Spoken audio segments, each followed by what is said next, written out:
Does it work now? Can you hear me now? Should work now. Off to a great start. No audio. Can you hear me now? Whoop! Excellent. A little minor technical difficulty there. Welcome everyone. How you all doing? Hello there. How's everyone doing? You're not late, Canadian girl. You're just in time. How's everyone doing? Give us a 50 in the chat if you're having a splendid old time.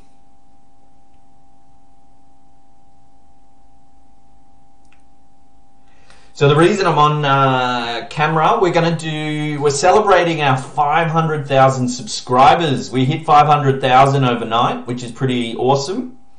So we're going to be doing some sticker giveaways to all your lovely viewers as a big thank you. Because yeah, we hit 500,000 subscribers overnight, which just blows my noggin. Lady Dreadful, thank you for the super chat. You know what that means. Super chat, you know what that means.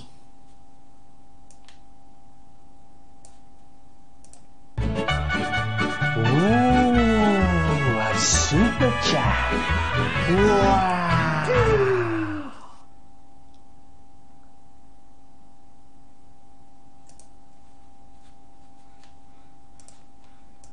Well, hey, and we're back. Thank you for the super chat, Lady Dreadful.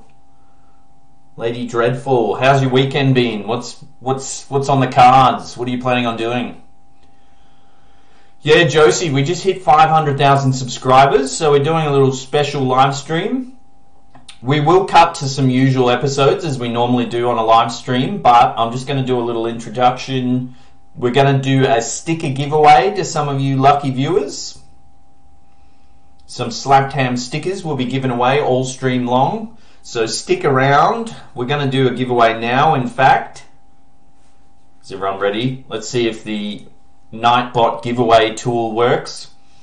Okay, so to enter the giveaway, let's start off nice and simple. You have to type Slapped Ham into the chat. It's case sensitive, so all lowercase, Slapped Ham in the chat, and you'll go into the draw to win some Slapped Ham stickers. Slapped Ham, you have to write all one word. Yeah, that's it. That's it. All one word, no spacing, sorry. And that will put you into the Nightbot draw for some Slapped Ham stickers. Whoa. Wow. Chat's going bananas. Excellent, excellent. All lowercase, it's case sensitive. Nightbot is case sensitive, so it has to be all lowercase, no spaces, for you to go into the draw to win some Slapped Ham stickers, because we're celebrating our 500,000 subscriber milestone. We'll just let them stream in for a little while. Ooh yeah, slap that ham, slap it good. Not here for the stickers. Well, just type it in, see how you go. Night what? Night ham. Nightbot ham. Alright, I think that's enough entries. We'll draw the first sticker giveaway. Now, also, I should mention, to be eligible, you need to be able to contact us via Twitter, Instagram, or Facebook, because that's how we will get the stickers to you. So you must be able to contact us through Instagram, Twitter, or Facebook. So if you're the winner and you can't contact us through one of those avenues, we may have to draw someone else. Alright, is everyone ready?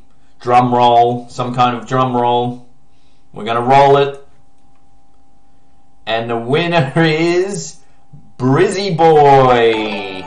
Do we have Brizzy Boy in the chat? Brizzy Boy, are you there? You are the winner of our first batch of Slapped Ham stickers. Brizzy Boy. At Brizzy Boy. There he is there. Winner, winner.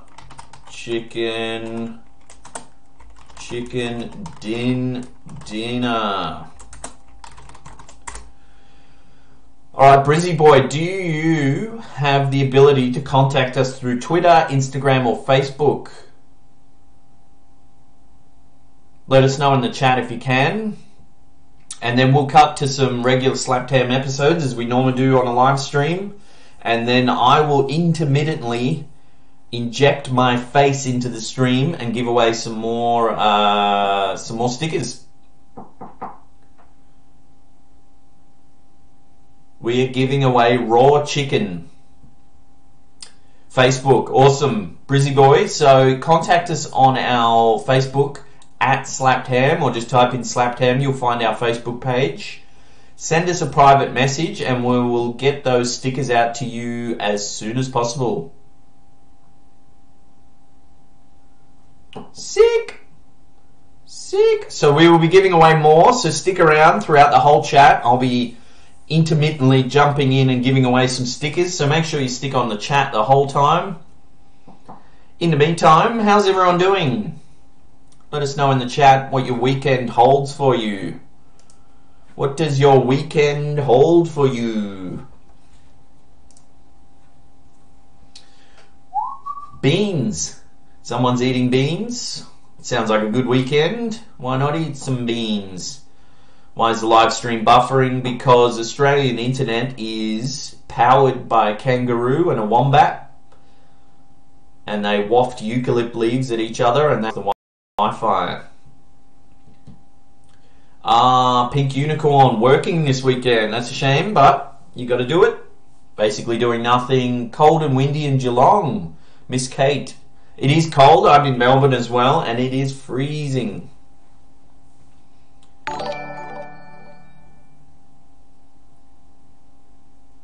Playlists all weekend, Batman 12, that sounds like fun. Is anyone gaming for the weekend? Probably some people playing Fortnite, I imagine. Leftover fireworks.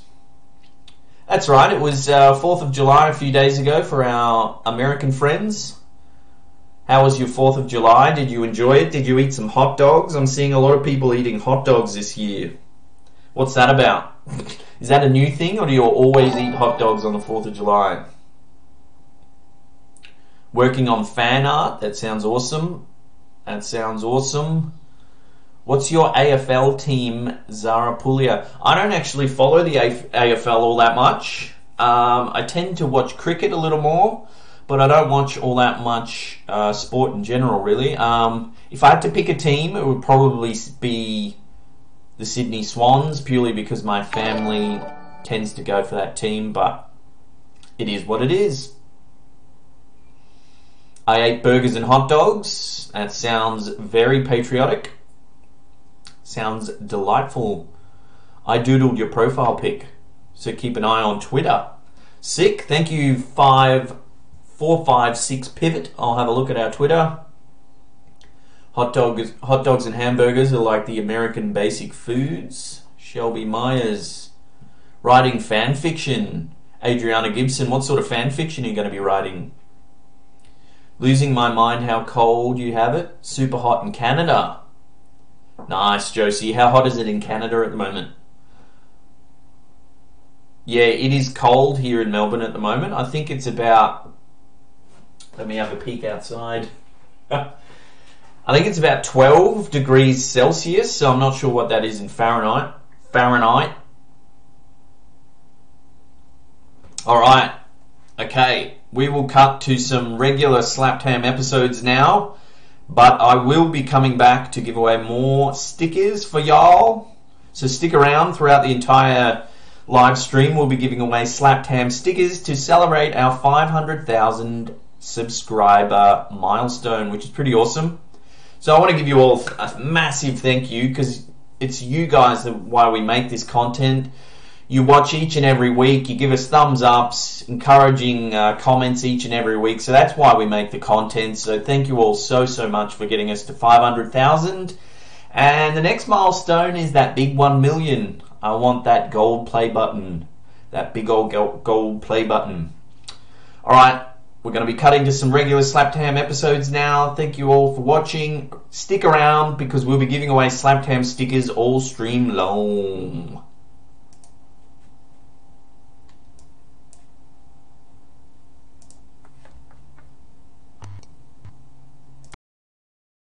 From children doing emergency drills for a bombing raid to the staking of an alleged vampire's heart.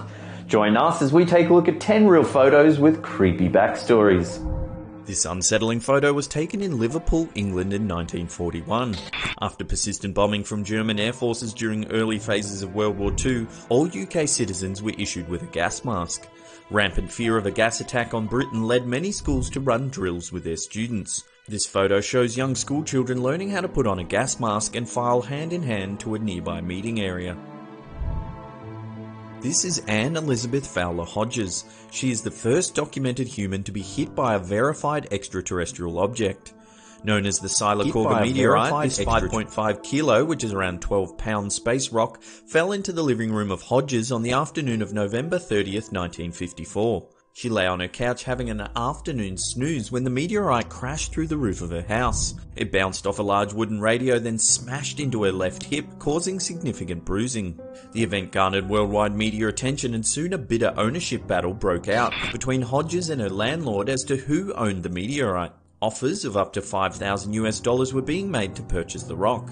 After a lengthy one-year dispute, Hodges finally settled with her landlord by paying $500 for the chunk of meteorite. But by then, public interest had diminished and buyers were no longer interested. Taken in 1895, this photo shows Horatio Gordon-Robley sitting with his collection of severed heads. Known as Moko Makai, these are the preserved heads of tattooed Maori tribesmen. During the 19th century musket wars in New Zealand, violent clashes broke out between arriving Europeans and the native Maori. The war saw the severed heads of natives used as a form of currency, which could be bartered for other goods and even firearms. During the American Civil War, the Andersonville prison camp was notorious for its poor treatment of inmates. The prison was built around a swamp. Prisoners were often forced to bathe and drink water contaminated with the feces of thousands of sick and dying men. Diseases like dysentery, diarrhea and scurvy were rife throughout the camp. This photo is of a Union soldier who managed to survive the horrific conditions at the Andersonville prison camp. His emaciated figure gives insight into the appalling treatment prisoners of war had to endure. This is the mummified heart of alleged vampire Auguste Delagrange. It is said that he was responsible for the deaths of more than 40 people in the early 1900s. In 1912, Delagrange was murdered by a Catholic priest who drove a stake into his heart. This photo, taken on August 14, 1936, shows the last public execution in the United States. A crowd of up to 20,000 people watch in anticipation. Rainey Bethea was the last prisoner in America to be publicly executed after he was found guilty of the rape and murder of 7-year-old Lisha Edwards. Although the crime itself was heinous, a media circus grew around the event because the sheriff of Davis County at the time was a woman. Her name was Florence Shoemaker Thompson. Hundreds of journalists from all over the country flocked to the town of Owensboro, Kentucky to cover what was supposed to be the first execution publicly performed by a woman. However, unbeknownst to the public, Thompson had arranged for Arthur L. Hash, a former Louisville police officer, to pull the nooses trigger. On the day of the hanging, Hash turned up drunk and right at the last minute refused to pull the rope to trigger the execution. The crowd watched on in confusion as nothing happened. Finally, a young deputy police officer leaned against the trigger that sprang the trapdoor, dropping Bethea to his death. On August 6, 1945, a US B-29 bomber dropped an atomic bomb on Hiroshima that killed 166,000 men, women and children. The blast was so intense that it left haunting impressions of the poor souls that were killed that day. This photo here shows the shadow of an elderly person with a cane permanently etched into stone. This is the elephant's foot, one of the most dangerous objects on the planet. It's a melted pile of radioactive material mixed with sand, concrete and core sealant. It's found in the basement of the Chernobyl nuclear power plant. When it first formed after the 1986 nuclear disaster, anyone standing near it would have suffered irreparable damage in seconds. Within 30 seconds, a person would feel dizzy and nauseous. By 2 minutes, cells in the human body would begin to hemorrhage. 4 minutes would render a human almost helpless, suffering from vomiting, diarrhea, and fever.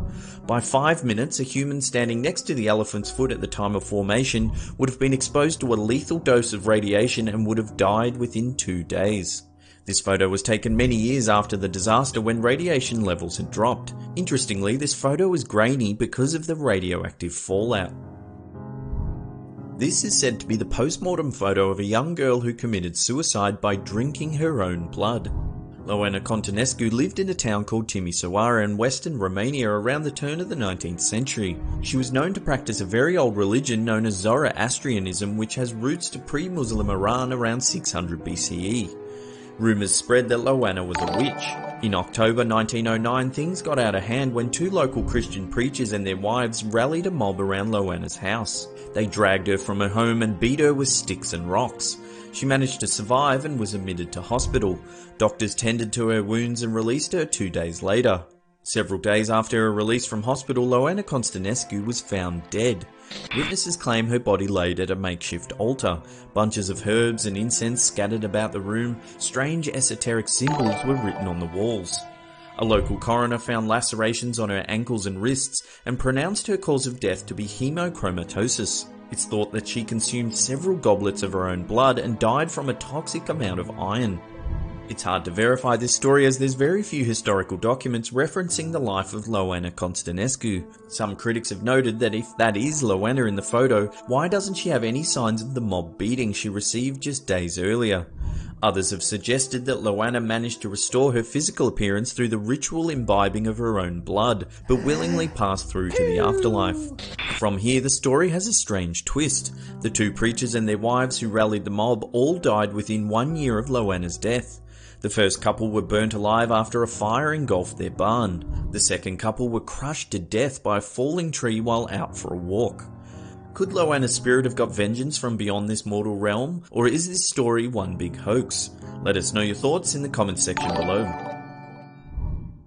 This photo was taken on October 12, 1960 at Tokyo's Hibiya Hall.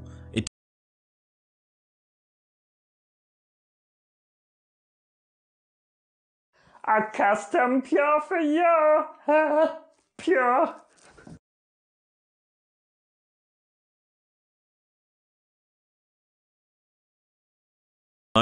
Moment of impact during the assassination of Inajira Asanuma, the head of the Japan Socialist Party.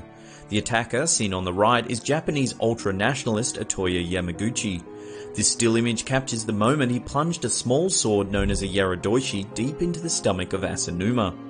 Several weeks after the incident, while being held in a juvenile detention center, Yamaguchi wrote on a mirror with some toothpaste. The words read, "7 lives for my country. Long live His Imperial Majesty the Emperor." He then hung himself from a light fixture with his bed sheets. Well, that's it for another episode. Thank you so much for watching. If you're new to the channel, remember to hit that big old red subscribe button because we have new videos every Monday and Thursday. Also, remember to follow us on all our socials at SlappedHam, Instagram, Twitter, and Facebook. And that's it for me. I'll see you all next time. Pew!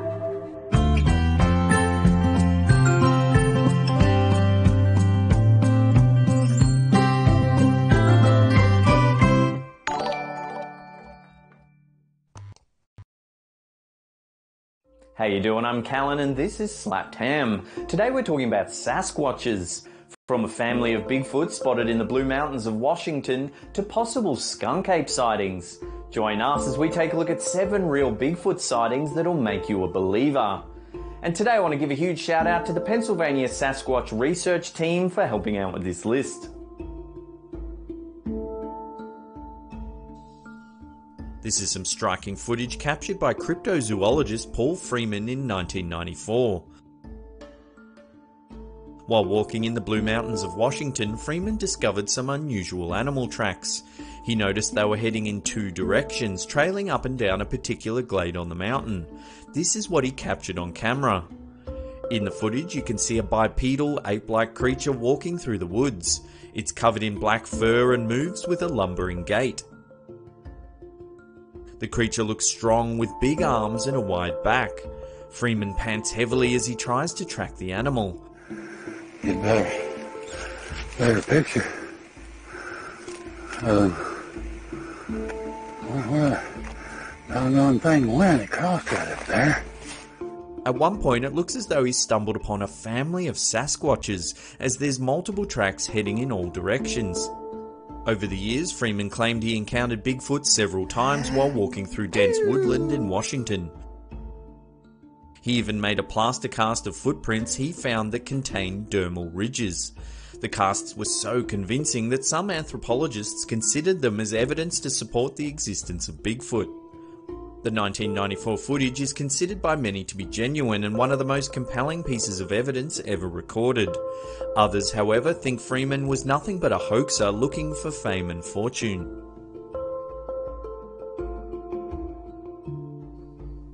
In Carbondale, Pennsylvania, locals have reported sightings of a strange creature lurking in the woods. They say it's a white Bigfoot 6 to 7 feet tall with shaggy fur covering its entire body. Residents often hear strange noises too, low groans and rustling in the trees. In 2008, this video surfaced and quickly went viral. It was filmed by a man who heard noises coming from his yard that backs onto woodland.